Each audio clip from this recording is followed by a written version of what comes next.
Welcome to my channel. Good morning everyone. আজকে 9th day weight loss চ্যালেঞ্জের।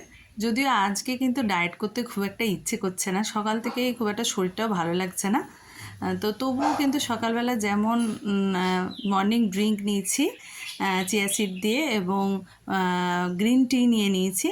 তো আজকে ব্রেকফাস্টটা একটু অন্যরকম করেছি, অল্প মুড়ি নিয়েছি, তার সঙ্গে ছোলা মটর সিদ্ধ আর একটু স্যালাড, একটু বাদাম, একটু ঝুরি, এই দিয়ে আজকে অল্প মুড়ি, একদম জাস্ট একটু এক মুঠা মুড়ি, এইগুলো নিয়ে কিন্তু আজকে ব্রেকফাস্ট করেছি। বললাম না আজকে সে ডায়েট করতে ইচ্ছে করছে না, তো চেঞ্জিংয়ের দরকার হয়। তো তারপরে চলে গেছে লাঞ্চে।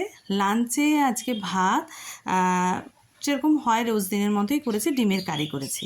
বিকেলে গেছি, কিন্তু আজকে বিকেলেও কিন্তু গ্রিন টি নিয়েছি। আর আজকে আমরা প্ল্যান করেছি একটু বাইরে খাবো, এই যে বেরিয়ে পড়েছি রেস্টুরেন্টে খেতে যাব বলে আজকে ডিনারটা। তো সবাই এই বাইকে করে মোটামুটি 3 জনে উঠে গেছি ঝাঁঝাঝি করে। তারপরে রেস্টুরেন্টে চলে এসেছি, দেখতে পাচ্ছেন। আর 2 রকম চিকেনের আইটেম এবং তন্দুরি রুটি নিয়েছি। যদিও যা খাওয়ার দেখছেন আমরা কেউই 3 জনে মিলে এটা শেষ করতে পারিনি। তো দেখছেন, তো বাড়ি চলে যাচ্ছি, খাওয়া হয়ে গেছে, ডিনার হয়ে গেছে। তো অবশ্যই কিন্তু চ্যানেলটা সাবস্ক্রাইব করবেন যদি ভালো লেগে থাকে।